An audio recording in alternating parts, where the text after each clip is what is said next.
Salut Juliette. Bonjour Sarah, Donc comment ravie vas-tu? de te... Ça va, ça va, ça va. C'est pas la méga forme, mais tout va bien. Bon,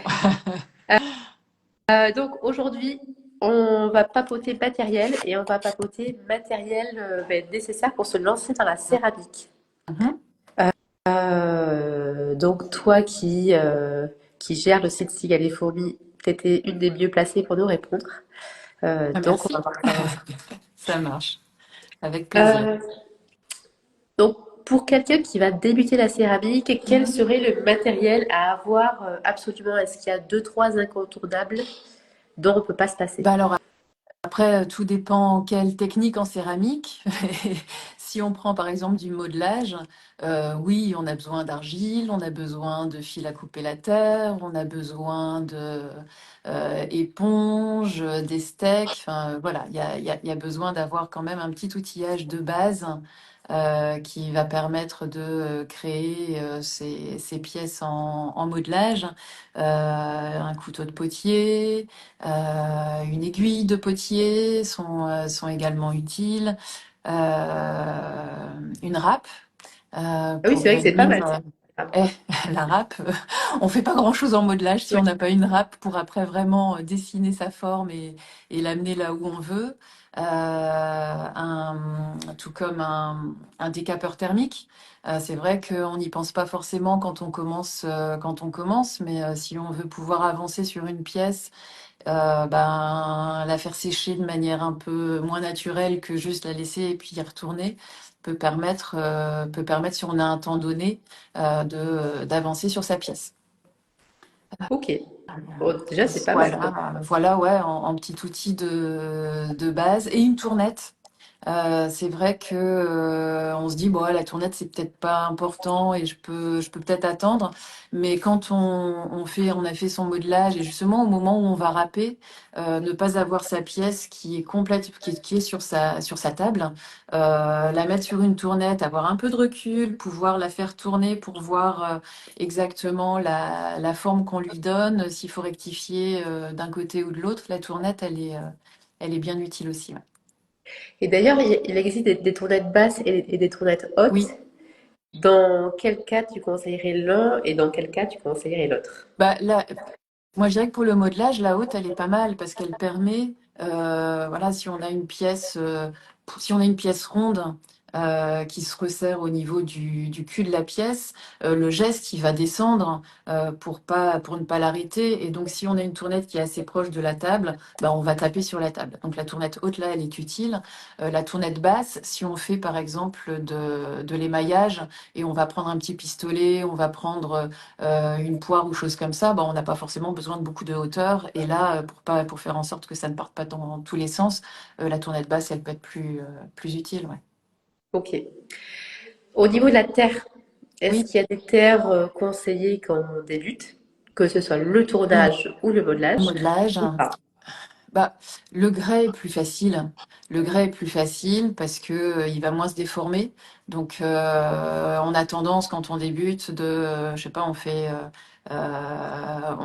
touche quand même beaucoup sa terre hein, et tous les impacts qu'on va faire avec les mains sur la terre ben, vont pouvoir, lors de la cuisson, se révéler. Donc, le grès a cet avantage d'être quand même, d'être plus solide et d'être moins déformant.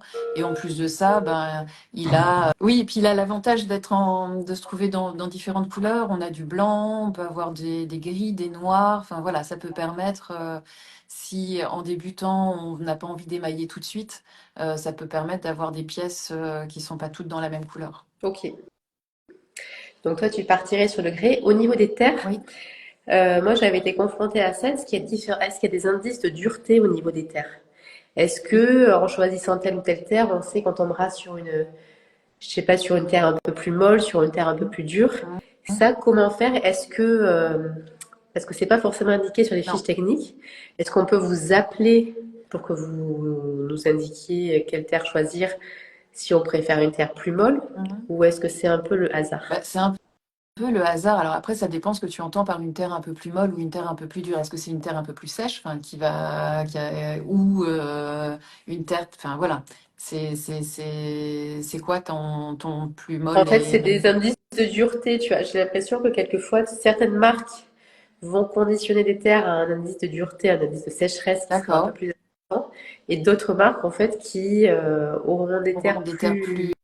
plus humides. Ouais, Bah écoute, là tu me poses une colle. J'en sais strictement rien. En effet, sur les fiches produits, sur les fiches techniques, moi je le vois pas passer. Euh, Personnellement, moi je travaille à la fois la terre de chez Raoul Tébec et la terre de chez SIO2. Et j'ai jamais été confrontée en me disant, tiens, celle-ci est vraiment très, très molle et celle-là ne l'est pas. Après, la chamotte dans la terre va être utile pour un débutant. Alors, pas pour du tournage, hein, mais si on est sur du modelage, une terre chamottée a forcément une meilleure tenue qu'une terre qui n'est pas chamottée.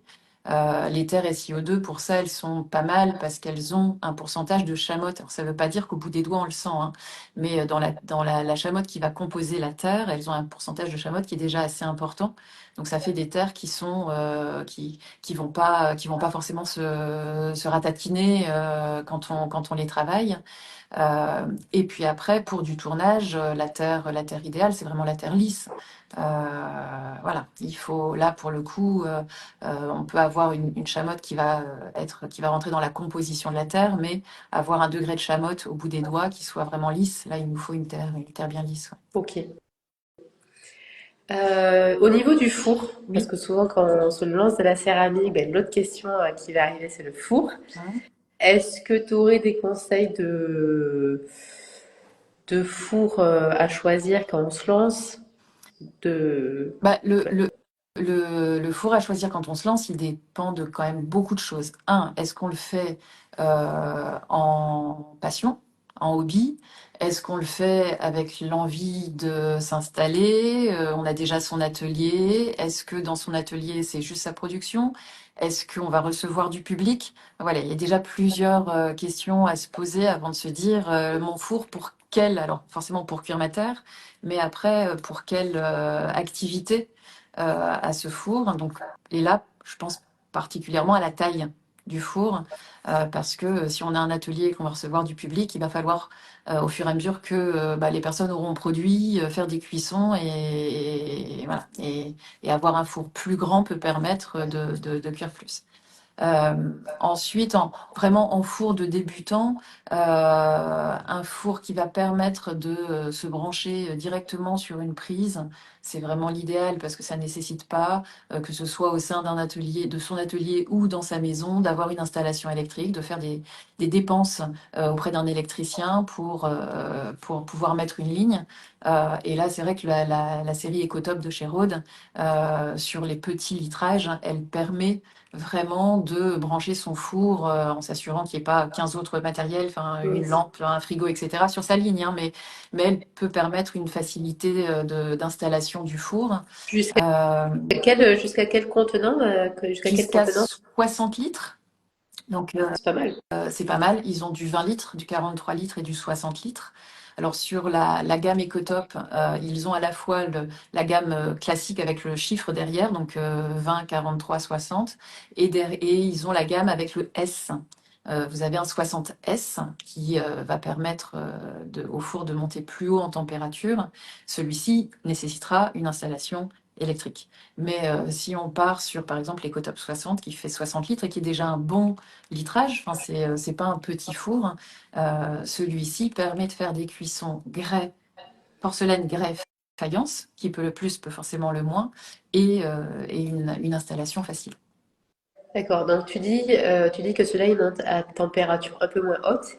Il Oui, monte à quelle température quand même? bah, l'EcoTop 60, il a été redesigné l'année dernière par Rode, et en température de cuisson, 1280 degrés, il les tient. Ok, Ouais. d'accord. Ouais. Il a été complètement refait. En fait, l'ancienne EcoTop, il y avait la sole et au-dessus de la sole, le corps du four. Là, ils ont fait un seul four, donc il n'y a plus la sole qui peut se séparer du corps du four. C'est vraiment un seul et même four, ce qui fait qu'il y a quand même une déperdition de chaleur qui est moins Oui. là. Et ils ont fait une isolation plus importante, ce qui fait vraiment un four très économe et qui monte bien en température. Ok.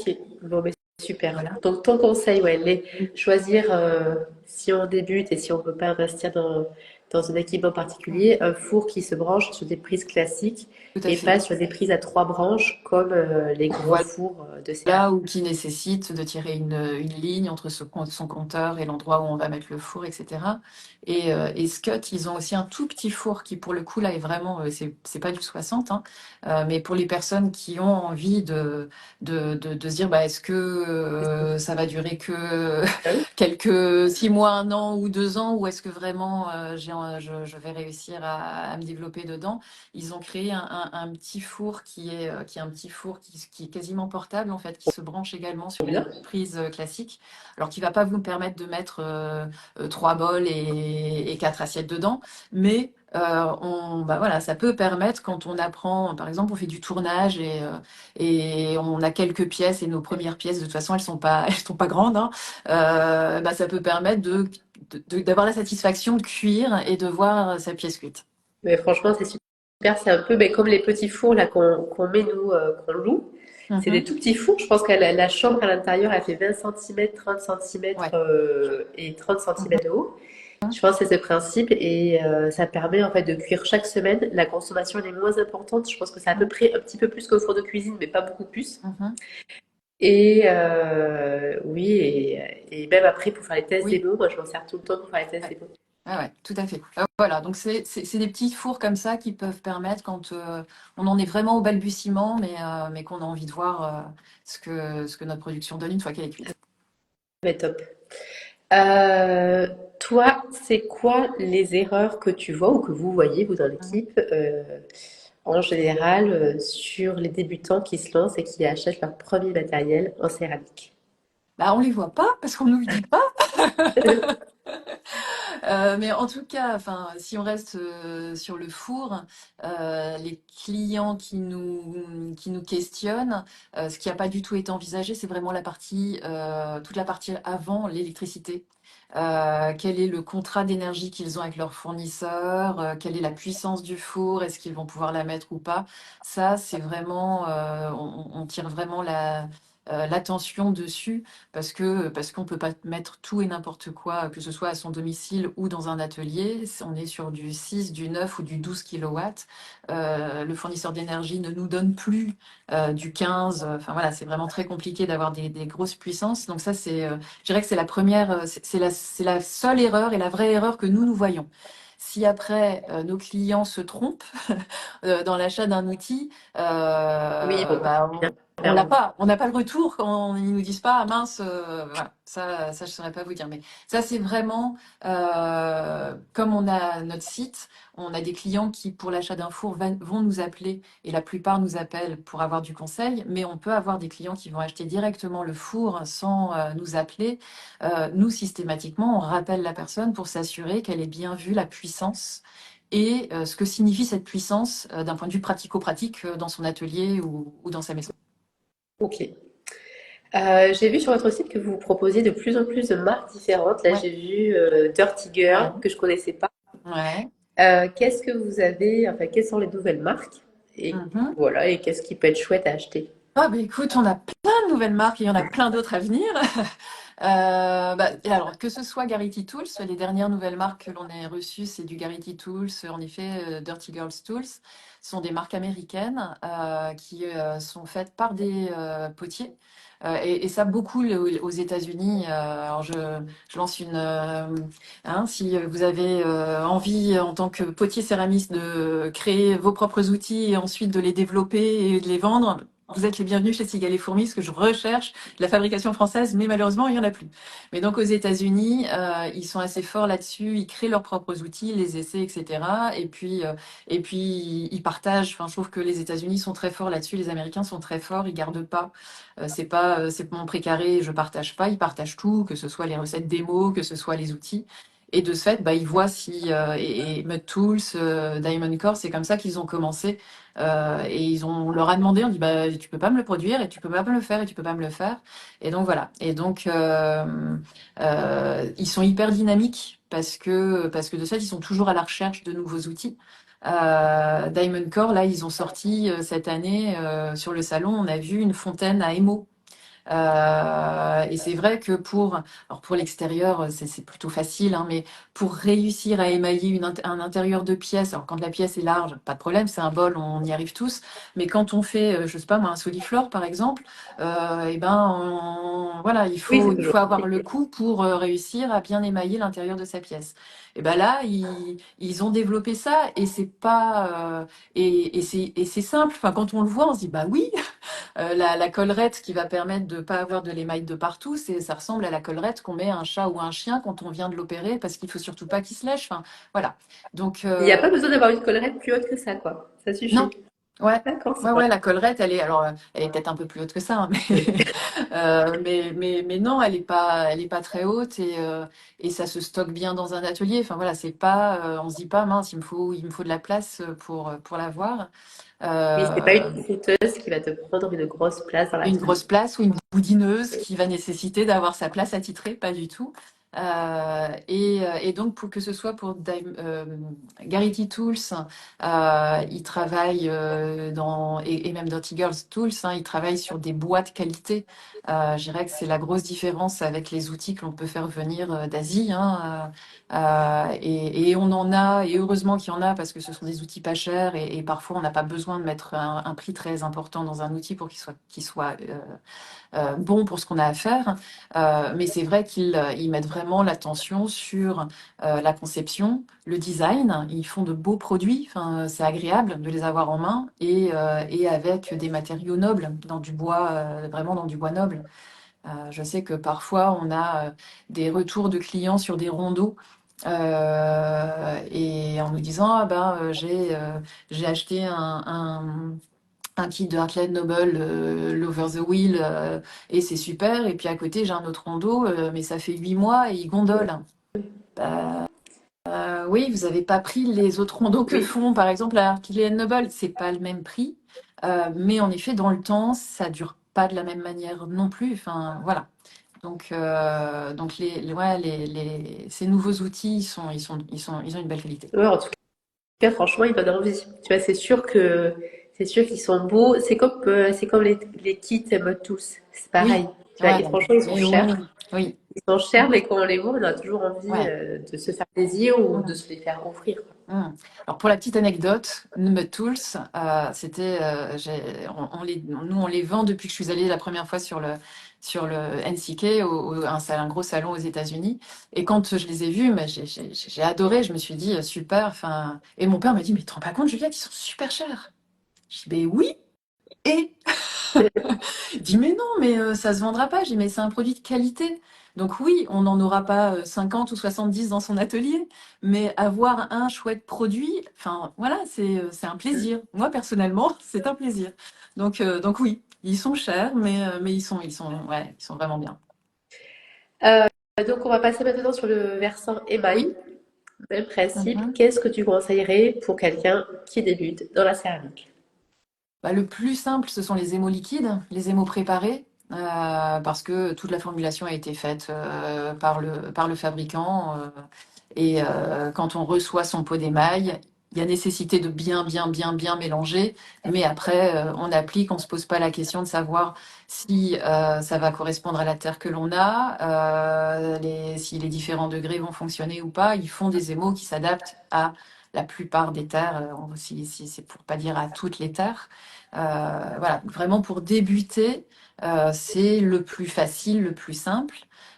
Pour le coup, Meiko a développé une ligne qui, en plus de ça, l'émail, la couleur qu'a l'émail quand on la pose, c'est la couleur que l'on aura à quelques pourcentages près à la sortie du four. Donc c'est facile. Il n'y a pas besoin de se dire, non, mais là, je pose un rouge, mais en fait, il est blanc.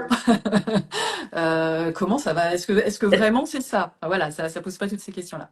C'est vraiment ouais, le plus simple, que ce soit de l'émail ou de l'engobe, les préparés sont les plus faciles. Ok. Toi, au niveau des ventes que tu as chez Cigale et Fourmi, en général, les gens partent plus sur des ébaux liquides ou est-ce qu'ils restent quand même tout de même C'est les deux. sur les ébaux en poudre?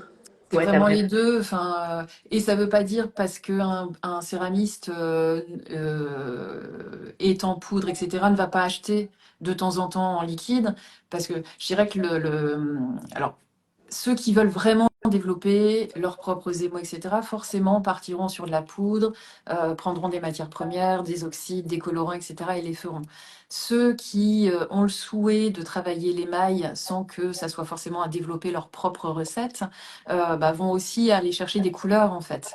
Et c'est vrai que bah, ils peuvent de ce fait être intéressés par un émail poudre ou rechercher la couleur ou l'effet que propose tel ou tel fabricant sur de l'émail préparé. Ok. D'ailleurs, en passant sur les matières premières, vous êtes souvent en rupture quand même de Mhm, matériaux mhm, mhm. de matières premières. Oui, Et comment oui. ça se fait? C'est compliqué d'avoir du réassort. Quand on passe une commande de matières premières, on est livré du quart du tiers de ce qu'on a commandé. Les matières premières explosent en termes de tarifs parce que géopolitique, hein. Voilà, et ça va se raréfier en plus de ça.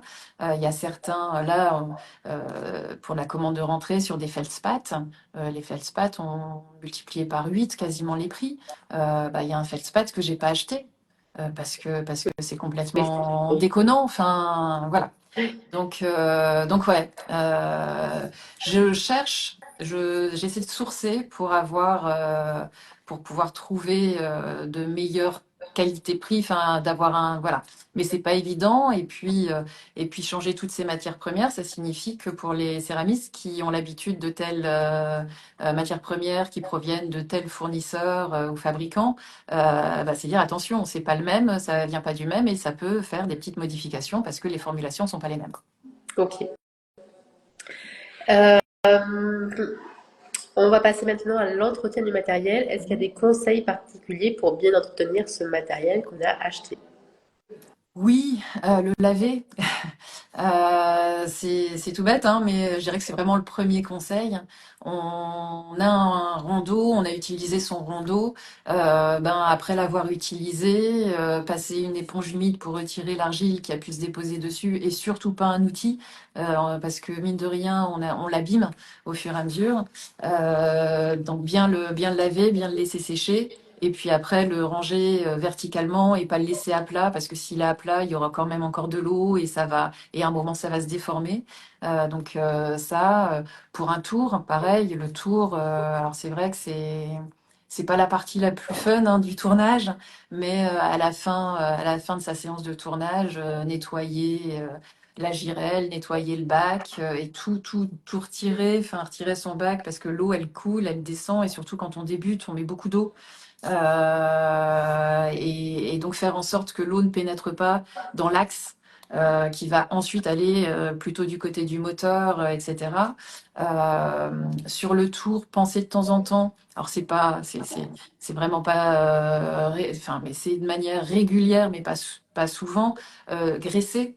Au niveau de l'axe, ça permet aussi de pas avoir ben, des dépôts d'eau et d'argile qui vont sécher. Ça va, à un moment, enfin voilà, ça va faire des petits bruits qui seront pas agréables. Euh, et puis surtout, l'ensemble des outils, oui, les nettoyer, c'est le meilleur conseil que je puisse donner. Ouais.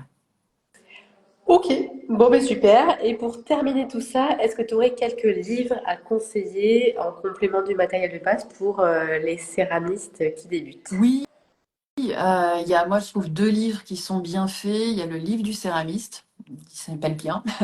On voit un peu toutes les techniques. Il y a des photos à la fois d'une pièce en train de se faire et puis des photos de coupe, je dirais, qui permettent de voir comment faire une plaque, comment faire une pièce dans la masse, par exemple, comment utiliser un moule. Enfin, voilà. Donc, le livre du céramiste et livre du potier sont deux livres qui donnent des pas à pas, qui permettent d'avancer.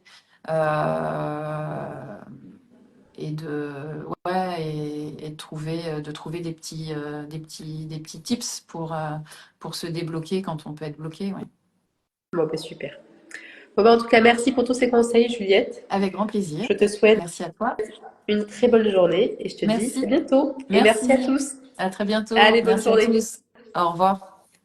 Et n'oublie pas de t'abonner pour retrouver toutes nos vidéos, nos tutos et nos podcasts.